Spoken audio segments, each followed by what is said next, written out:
Pengarsipan film itu adalah sumber dari pengetahuan tentang masa lalu, hari ini, dan untuk memproyeksikan ke masa depan. Sumber dari kecerdasan supaya kita tidak dungu tadi ya, karena akan nyambung itu, kita hidup ini berkaitan dengan masa lalu, hari ini, dan yang akan datang. Nah itu pengarsipan film, apapun bentuknya, sinematik atau yang lain. Dan masyarakat mempunyai hak untuk mencerdaskan dirinya melalui film, ini ada di Undang-Undang Dasar 45, sehingga negara mestinya punya perhatian atau bahkan hal seperti itu, apapun bentuknya, apapun regulasinya. Tetapi menengok dari sejarah selama ini bahwa semua penyelenggaraan perfilman ini, kebijaksanaannya apapun itu dimulai memang dari kesadaran masyarakat film, bukan dari penguasa.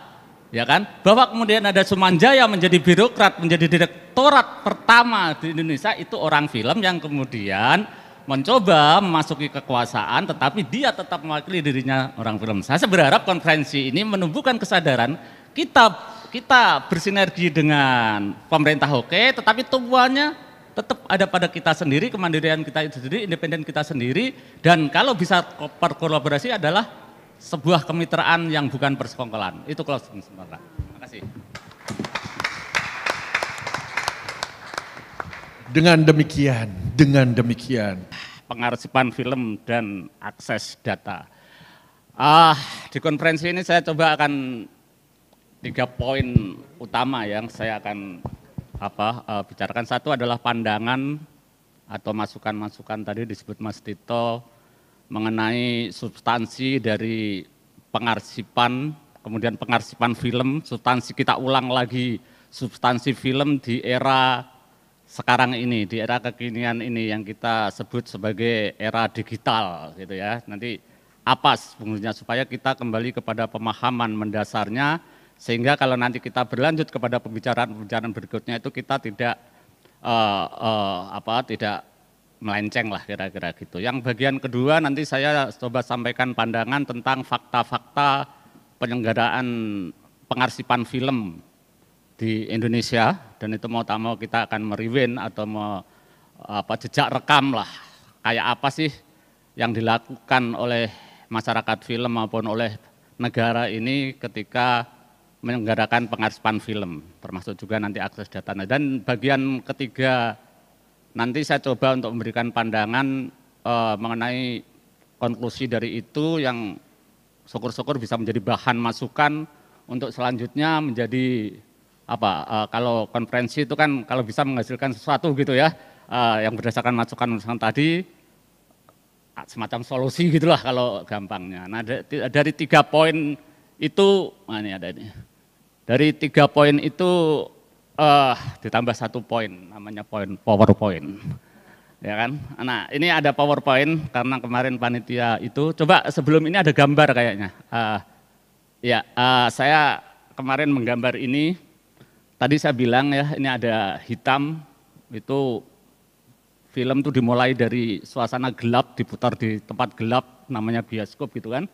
Terus ada kamera atau proyektor ini, kemudian terproyeksikan di dalam layar. Ya, dalam konteks pengarsipan film bisa dimaknai masa lalu, hari ini, terproyeksikan kepada masa depan, itu ada gambar gedung-gedung dan superhero itu. Dalam konteks kita bicara tentang pemikiran, kita coba bahwa semua yang kita lakukan ini coba dimulai dari pemahaman atau narasi, kemudian kita susun menjadi satu misi, ya, strategi-strategi, lalu kemudian kita memiliki visi masa depan. Itu filosofis awal yang ingin kami ajak hari ini untuk kita supaya agak pembicaraan kita ini agak segar lah gitu. Coba kembali lagi ke yang tadi. Nah, kita cerdas digital, kekinian. Hari ini kita berada di dalam era yang oleh teman-teman disebut era digital, milenial atau dan sebagainya gitu ya. Membuat film hari ini sedang ditawarkan kepada kita cukup duduk di depan komputer, lalu menulis keyword ya, saya mau bikin film gaya Lord of the Rings, gaya penyutradaraan siapa? Steven Spielberg, atau kita tulis Quentin Tarantino, artisnya cewek, rambut hitam, kita enter, Itu jadi itu film dalam waktu singkat. Ya kan? Ini sedang berjalan. Itu yang baru mulai pidato-pidato dibikin oleh orang kaya Amerika siapa? Alan siapa? Alan Mas. Itu sudah mulai. Dia bikin pidatonya seperti itu. Kalau di lukisan sudah banyak tuh yang gratis-gratis aplikasinya kan, Pinegraph atau apa namanya itu. Kita tinggal menulis, saya ingin menggambar wanita hero, misalnya gitu ya, profil ASEAN, lukisannya gaya Van Gogh atau gaya Rembrandt, legenda, animasi, kita jadi itu lukisan. AI, apa namanya, artificial intelligence ya. Nah di penulisan juga sudah begitu. Apa itu programnya namanya kemarin ChatGPT ya. Kita nulis keyword, saya pengen bikin cerita tentang ini dan sebagainya. Begitu semakin kita keywordnya teliti, kita itu semakin banyak kita layani. Dilayani oleh komputer. Kita dalam suasana digital yang seperti itu. Dan semuanya itu komputer itu robot di dalam komputer itu atau istilahnya lah ya untuk teknologi itu bisa melakukan itu karena mengakses data dari apa yang kita istilahkan cloud, storage, server dan sebagainya yang terangkum di dalam jaringan yang kita sebut internet atau apa ini namanya yang kemudian bekerja dan melayani kita untuk itu. Nah kita di dalam era cerdas digital semacam itu sekarang ini. Nah termasuk nanti itu akan terjadi pada film dan kita tahulah film sekarang kan menjadi apa ini dengan segala perkembangannya itu kan menjadi apa semacam. Nah nanti kita lari. Apakah kita sekarang ini menjadi cerdas atau menjadi piawe atau benar-benar paham atau tidak terhadap situasi itu? Kalau pintar-pintar ya, kalau kita sekarang tadi pendidikannya juga pada tinggi-tinggi kan gitu, dan ijazah kita kan nggak palsu juga gitu ya.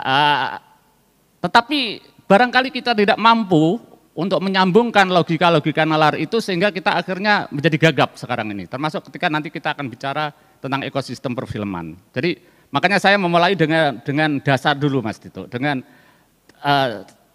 jadi kalau kita mau masak, mau nasi goreng, nasi kebuli dan sebagainya kan paham bahwa yang kita bikin ini beras. Begitu lupa bahwa yang kita goreng jagung ya nggak jadi nasi kebuli kan gitu.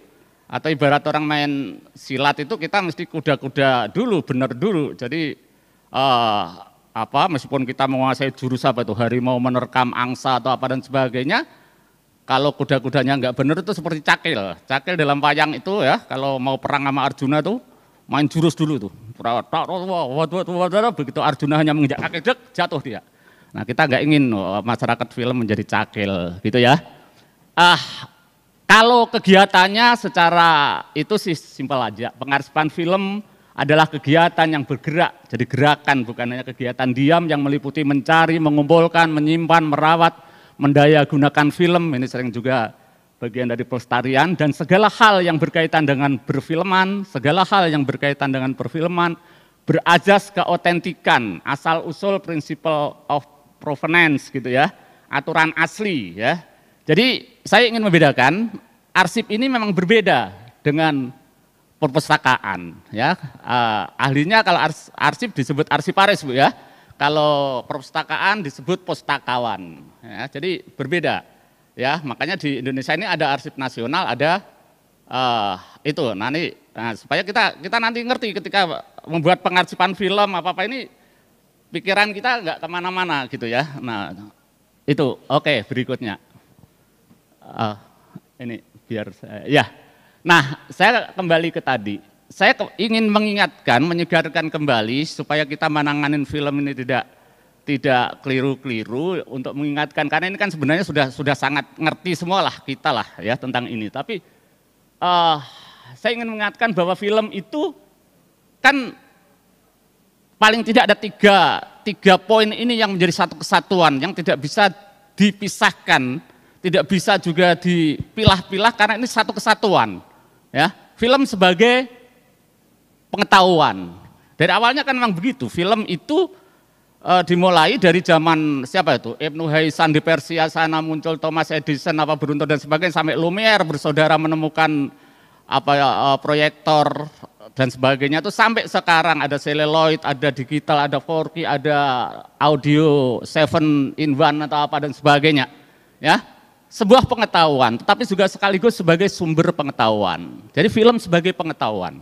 Nah, yang kedua, film sebagai komoditas industri kapitalisme, ya, barang dagangan yang bertumpu pada kekuatan modal. Ini nggak bisa kita hindari. Dulu kalau bapaknya Lumiere bersaudara itu nggak punya pabrik kimia yang seluloid, itu mungkin nggak terwujud juga keinginan si Lumiere itu sampai membuat proyektor, menemukan proyektor itu, ya gitu.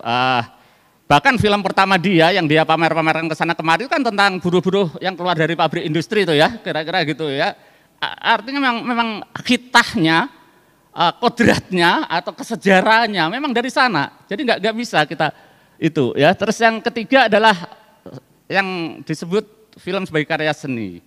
Akademisi mungkin menyebutnya estetika keindahan, ya. Kita tahu, dan di undang-undang perfilman kita juga menyebut film adalah karya cipta seni budaya. Ya, kita tahu bahwa karya seni ini adalah pembentuk peranata sosial yang melalui ekspresi dan tontonan dan tuntunan, ringkasnya begitu. Hari ini ketika film berkembang menjadi ada macam-macam nih, ada sinema TikTok, sinema snack video, sinema apa segala macam-macam. Kita mau bikin soto aja buka YouTube nih, lihat film. Kita mau betulin karburator yang rusak di mobil dan sebagainya, ya kan. Ini saya ngomong begini mungkin supaya itu benar gak ini kira-kira, kita buka aja film, ya kan. Itu akses data. Jadi kita dipandu oleh audiovisual, oleh gambar bergerak, oleh moving image yang ilmunya namanya sinematografi itu. Tapi itu perkembangannya menjadi sedemikian rupa dan hidup peranata sosial kita, dandanan rambut kita, gaya pergaulan kita dan sebagainya dipandu oleh yang namanya film dalam pengertian yang luas, ya. Itu. Sehingga nah ini menjadi satu kesatuan. Pengarsipan film itu nanti menyangkut ini semua, bukan hanya menyimpan benda mati yang hanya seluloidnya itu, hanya DCP-nya itu atau hanya hard disk-nya itu. Kan tapi inilah pengarsipan film, gitu ya. Nah ini semua adalah di dalam konteks ujung-ujungnya kenapa film kita lakukan ini? Itu ujung-ujungnya adalah bagaimana ini adalah budidaya manusia untuk mengatasi persoalan-persoalan hidupnya, kan gitu. Itulah yang disebut kebudayaan. Kebudayaan, maka film karya seni budaya, ya.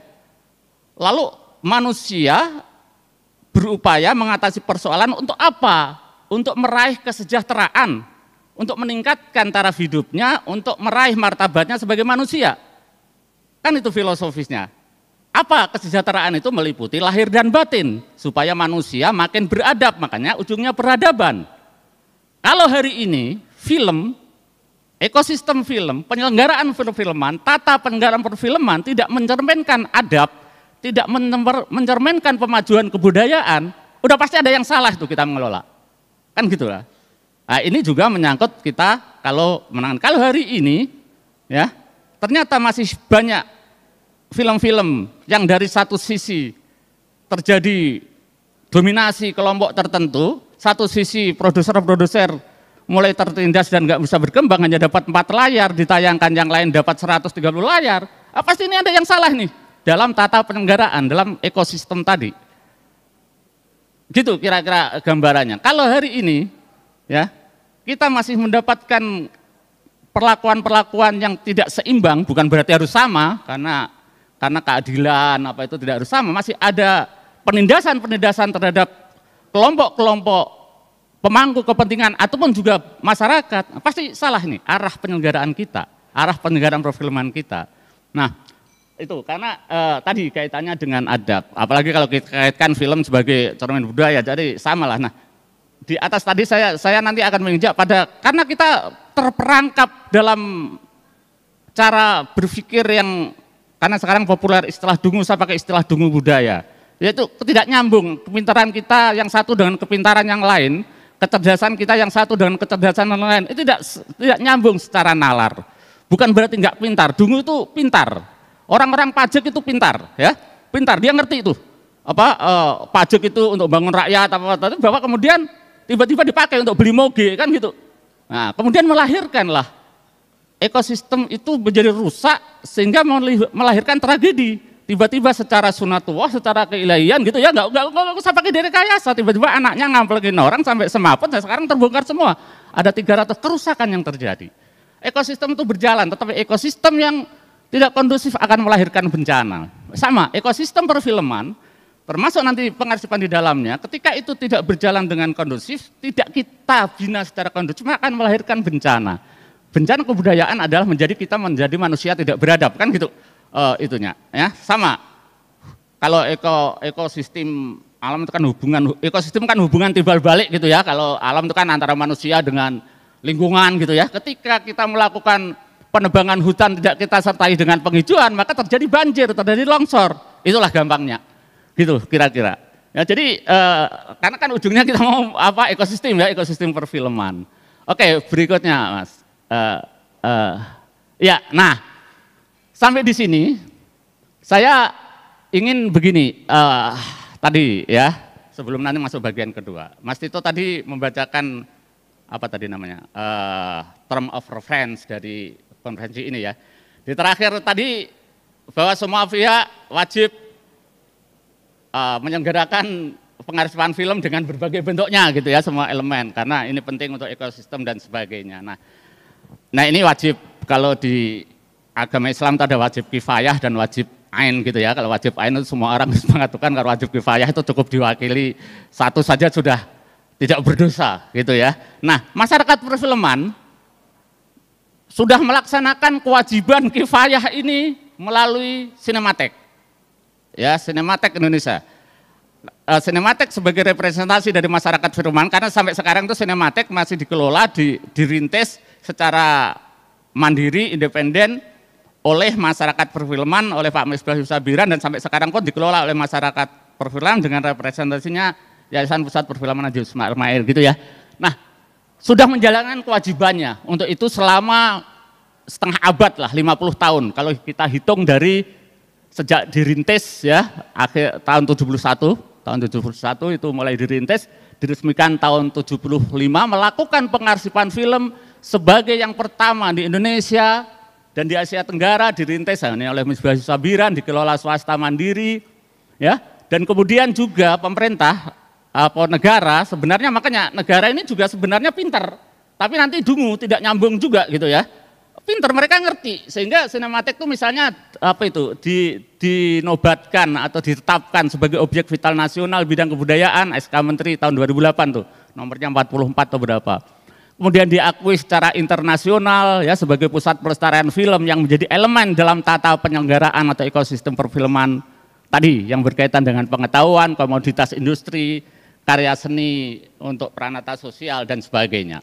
Saya agak cepat memang supaya saya cukup memberi pandangan-pandangan tapi jangan makan waktu yang panjang ya.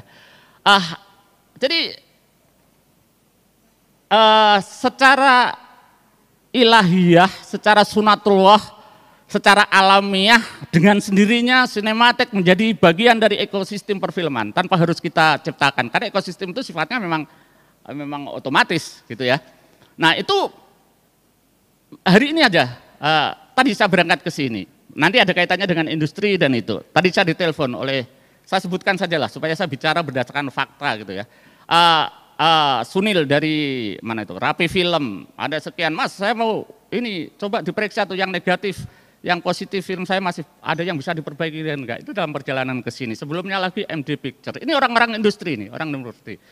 Minggu-minggu ini juga yang sama, Gary Nugroho kemarin nelpon saya, Mas Aglis itu ada, saya mau ikutkan sepotong roti ke festival Udinese itu, gitu ya.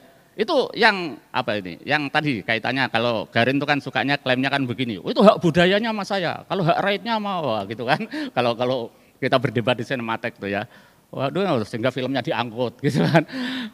Terus dalam waktu bersamaan dia baru membuat nih film judulnya Melodrama ya, dia membutuhkan juga arsip, ini kaitannya dengan akses data, arsip film yang ada di Sinematek untuk footage filmnya itu.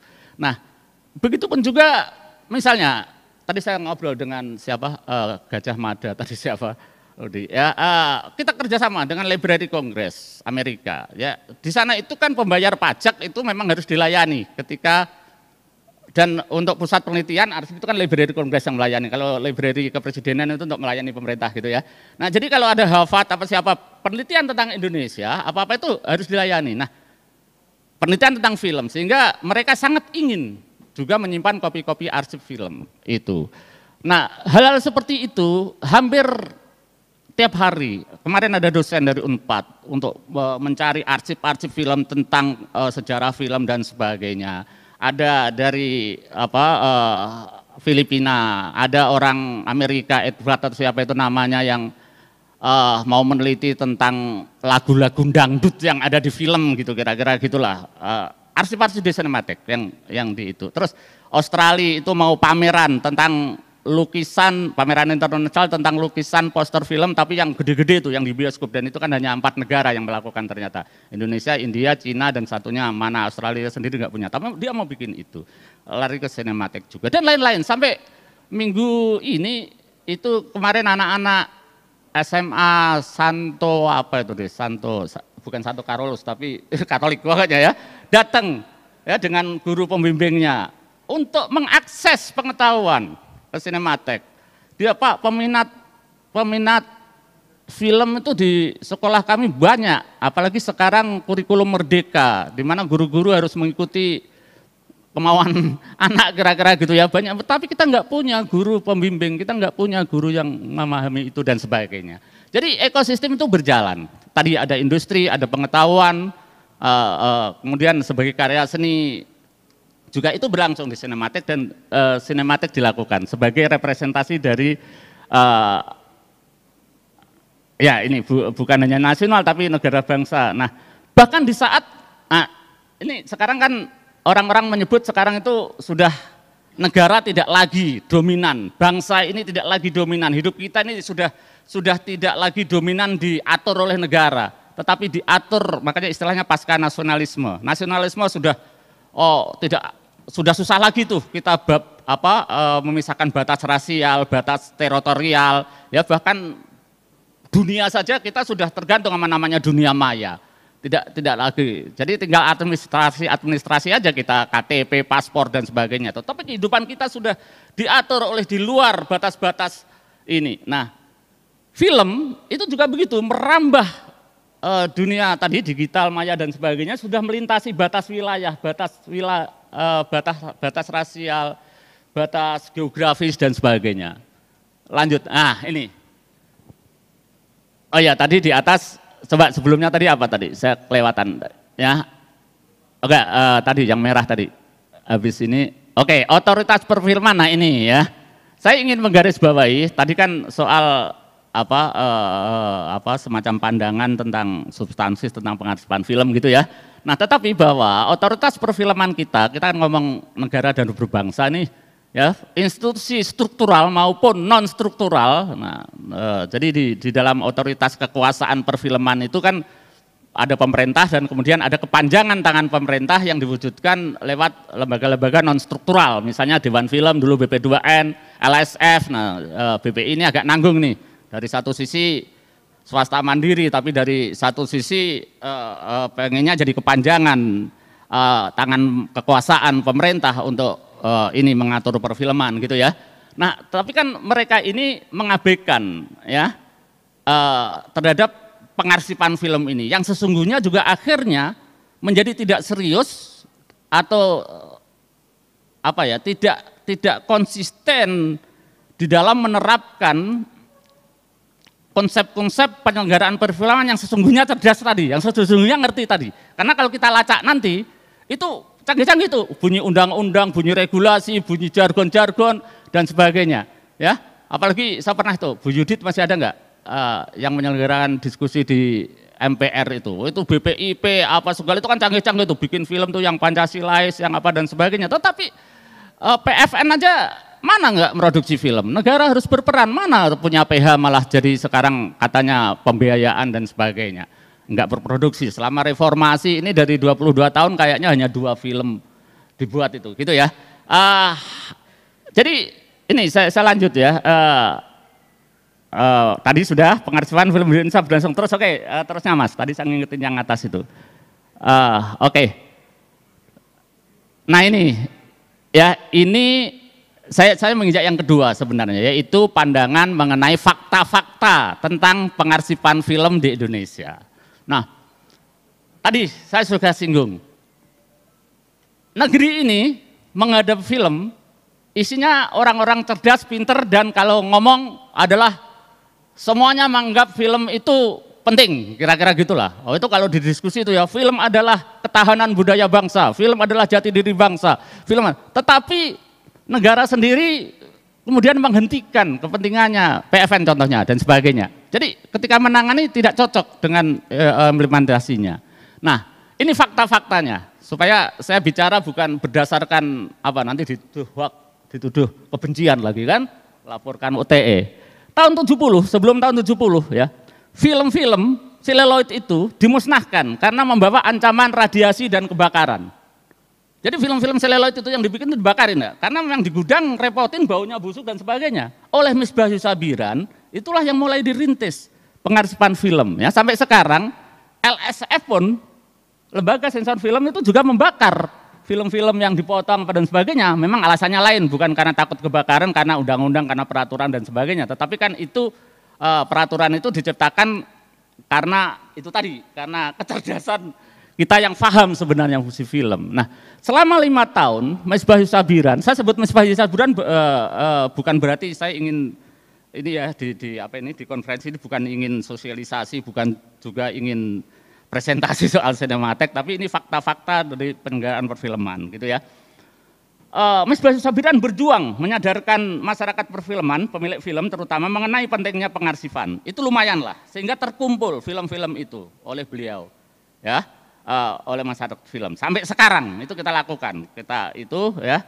Nah, tetapi dia sendiri ya, selama 5 tahun dia sendiri, nggak ada itu yang bantu kecuali dari IKJ waktu itu ya, yang membantu memberikan meja sama istilah Misbah Sabiran dalam memorinya adalah memberi perangko. Tetapi waktu itu adalah untuk menyimpan data-data guna keperluan penulisan sejarah film yang akan diajarkan pada jurusan sinematografi LPKJ yang sekarang FFTV KJ itu ya. Antara tahun 75 sampai 77 ada dukungan Gubernur DKI Jakarta Ali Sadikin. Nah, itu yang kemudian agak lumayan selama 2 tahun, kemudian sinematek diresmikan, dapat subsidi lah, itulah yang kemudian agak lumayan sehingga punya tempat namanya gedung itu ya, punya tempat untuk menyimpan barang-barang yang selama 5 tahun itu dikumpulkan. Lanjut Mas. Ini untuk kita berikutnya, ya, oke, terusnya lagi, salah kali saya. Oke, ya ini lanjutnya, ya terpinggirkan ya. Oke, dari tahun 70 tuh, sebelum ini tadi ada, ini 77 tadi ya, tahun 77 itu subsidi DKI dicabut. Waktu itu DKI, urusan pengarsipan film bukan urusan DKI, nggak ada itu urusannya. Begitu Ali Sadikin lengser, nggak ada itu, hilang semua fasilitas itu. Tapi sinematek sudah terlanjur terbentuk Mas. Ya, ada 27 karyawan atau berapa yang itu. Nah, ini dipertahankan oleh Pak Misbah. Ya, dengan pontang-panting, ya. Dan dia berkali-kali bikin proposal macam-macam dan selalu ditolak. Akhirnya dia mengumpulkan relawan-relawan itu untuk bekerja di sana, ya. Jadi bukan karyawan, dengan sisa-sisa karyawan yang diangkat dalam rentang waktu 2 tahun itu. Ketika dapat subsidi. Nah, ini ada dokumennya. Departemen Penerangan menolak menyelenggarakan, tidak ada anggaran untuk pengarsipan film, tidak ada tupoksi untuk itu.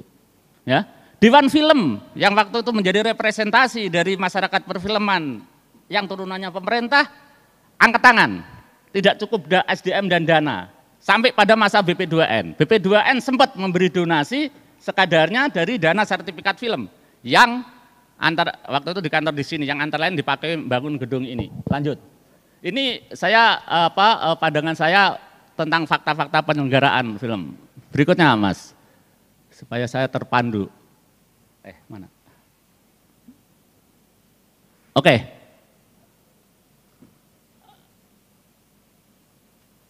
kita maksud ini ya. Ini Sekarang itu diselenggarakan tadi oleh yayasan, oleh masyarakat film independen dan mandiri. Nah sekarang negara yang dipresentasikan oleh pemerintah dari rezim ke rezim gitu ya, dan seterusnya.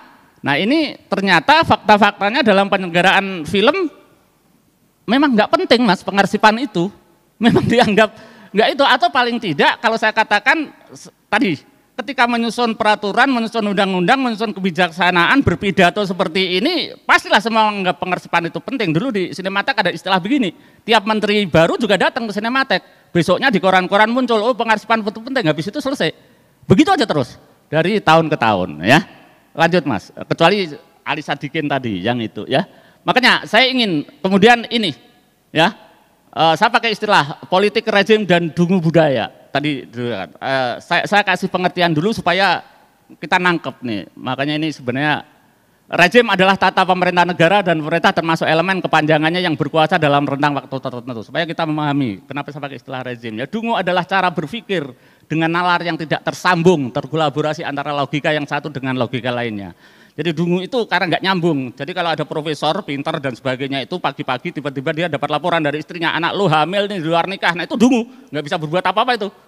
Ilmu-ilmunya tuh nggak kepake semua untuk mengatasi persoalan itu dungu. Kira-kira gitu ya, kayak keledai. Nah itu, nah dari rezim ke rezim, narasi politik terhadap pengarsipan film juga terhadap penyelenggaraan perfilman.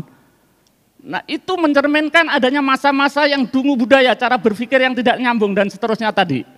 Sehingga pengarsipan film ini mau tak mau, ya begini nih, kita omongkan begini nih. Oke 5 menit lagi mas ya.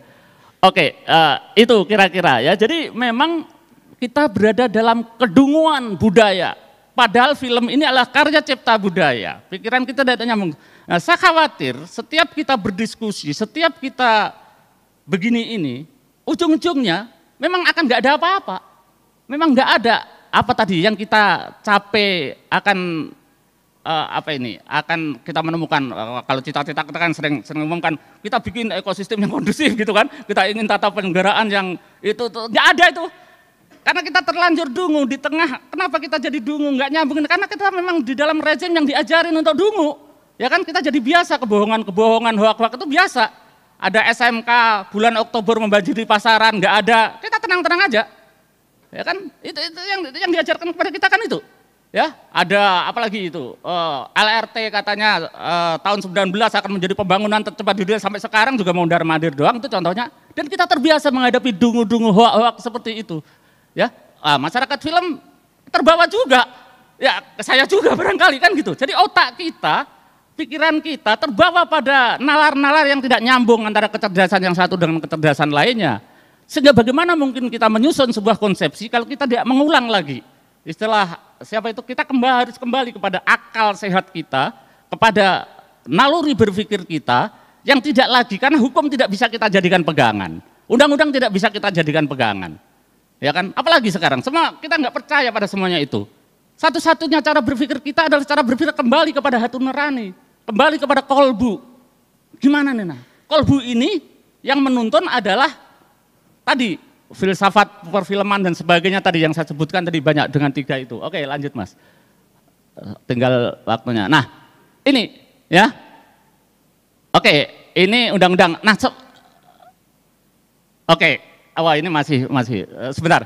Jadi saya ingin menambahkan yang ini. Jadi pemerintah negara ini secara kecerdasan, di undang-undang perfilman juga sangat jelas tuh. Pengarsipan film dalam bab peran serta masyarakat itu ya diselenggarakan oleh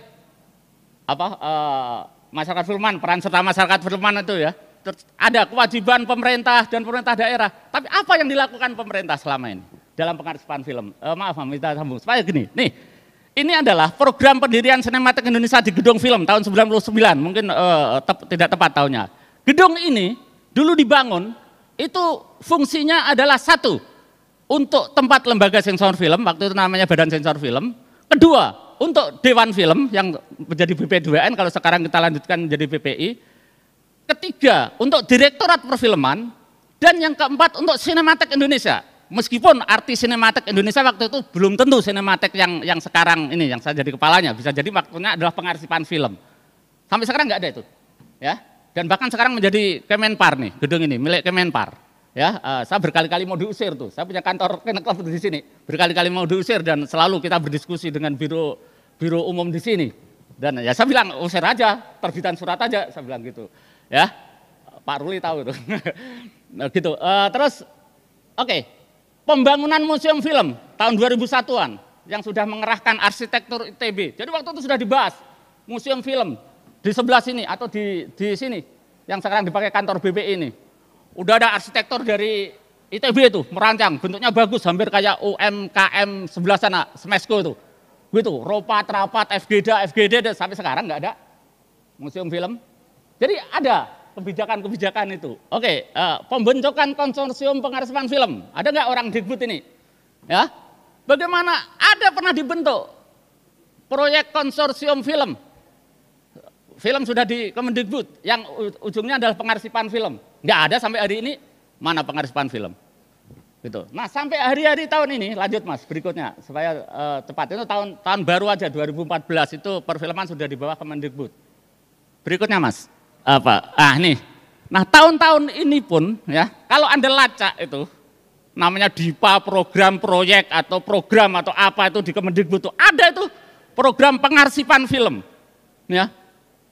Jadi secara konseptual itu ada, pinter. Nah, apakah pelaksanaannya kemudian bisa kita lihat, kita wujud, kita rasakan, lalu kemudian menolong tata penyelenggaraan atau ekosistem film yang kita ingin kondusif tadi, supaya film sesuai arah dan tujuannya. Nah ini yang saya nggak tahu, kita masyarakat film punya kontrol nggak terhadap hal ini, lalu ya kita menjadi bagian dari civil society yang itu ya. Bahwa kalau saya sering katakan yang begini-begini ini, bahwa kita narasi-narasi itu semua menjadi omong kosong dengan data tadi ya. Nah termasuk ketika kita sekarang, saya nggak tahu kemarin pidatonya Pak Hilmar ya, kita ini sebenarnya paham nggak tentang milenial, tentang apa gitu ya. Saya dengar informasi kan begitu, karena tadi di awal kita bicara hari ini, kita bicara film, sudah tinggal nulis keyword, sebentar lagi terjadi film itu. Sementara kita masih bicara soal HD, soal apa dan sebagainya gitu loh, ya itu. Nah makanya saya mau ngasih sedikit solusi Mas ya. Wah pura-puranya gaya, supaya kalau kritik tuh pakai solusi dong, kan sekarang begitu. Jadi sebenarnya ketika kita sudah tidak percaya lagi pada hukum, pada undang-undang perfilman yang kita ragukan perlu direvisi atau tidak dan sebagainya, ya kita tidak lagi percaya pada political will pemerintah melalui orang-orangnya. Artinya kita akan menjadi bukan kemajuan kebudayaan melalui film yang akan kita capai, tetapi adalah kemunduran, dan kemunduran itu akan berakibat kita menjadi orang-orang yang tidak beradab, itu kebalikannya kan biadab. Maka kita harus kembali kepada nilai kita. Nah itu patokannya gampang saja. Semua kegiatan ini, undang-undang organisasi-organisasi perfilman ini, semua kan anggaran dasarnya nggak jauh dari Pancasila kan? Pancasila dan undang-undang dasar gitu Bu ya, anggaran dasarnya. Ya, nah Pancasila itu kan jelas. Patokannya adalah kita yang berkeadilan. Ketika ekosistem ini di dalam konsep-konsep yang berkeadilan. Yang kedua, kita buka namanya musyawarah, mufakat untuk mendapatkan hikmah, kebijaksanaan melalui perwakilan. Konferensi ini, kalau bisa, bagaimana kepentingan-kepentingan itu kita tampung masukan-masukannya, kita kolaborasi. Kalau memang konferensi hari ini sama dengan konferensi Linggarjati tidak menghasilkan hasil, kita lanjutkan pada konferensi Renville. Sampai kita lanjutkan pada konferensi Meja Buntar yang melahirkan Indonesia, Republik Indonesia Serikat dan sebagainya itu, kan gitu. Lalu kemudian berikutnya naik ke atas, kita punya dasar falsafah Pancasila. Ini supaya saya nggak dibilang radikal Mas, makanya saya pakai Pancasila. Ya kan? Kemanusiaan yang adil dan beradab. Ya, jadi semua tadi, ini semua untuk kemanusiaan, semua kita beragama, kita bekerja, kita di perfilman, kita pengarsipan film, arahnya kan untuk kita meraih kesejahteraan martabat yang elemen utamanya adalah manusia, bukan untuk apa-apa kan gitu ya. Ada persatuan di Pancasila itu. Kita bersatu itu berbeda dengan bersekongkol. Bersatu itu berbeda, itu pemufakatan baik. Baiknya apa? Menuju arah penyelenggaraan perfilman yang ada di undang-undang segala. Ya, kalau jahat itu namanya persekongkolan. Ya. Dan yang paling atas tuh Pancasila itu ketuhanan yang Maha Esa, itu di undang-undang juga ada. Tujuan arah penyelenggaraan perfilman, membentuk manusia berakhlak mulia. Kan begitu. tujuannya. Nah ini semua kalau kita jadikan dasar udahlah, nggak usah susah-susah, nggak usah canggih-canggih lagi kita kuliah, tapi kita kembalikan ke hati nurani kita, baru kita akan bermanfaat. Tapi ya ini konferensi ini saya harap menjadi ajang perjuangan untuk itu semua, tetapi bahwa kita nggak banyak berharap nggak apa-apa ya, karena pejuang itu kalau meraih kemenangan nggak jadi pejuang lagi. Makanya kalau subuh-subuh itu itu munculnya begini kan, pujian-pujiannya terakhir Mas penutup. Ya, itu kan apa itu? Ya salatu wassalamu alaik ya mujahidin. Selamat datang wahai para pejuang. Ya Rasulullah, gitu kan? Hai utusan Allah. Kan gitu, utusan kebenaran, utusan itu. Jadi yang dihormati, yang memberikan martabat itu karena pejuang, bukan wahai para peraih kemenangan. Kira-kira gitu. Karena kalau pejuang menang itu pensiun jadi pejuang. Di bahasa Malaysia istilahnya laskar tak berguna. Terima kasih Mas. Terima kasih Pak Aklis. Tepuk tangan semua. Oke.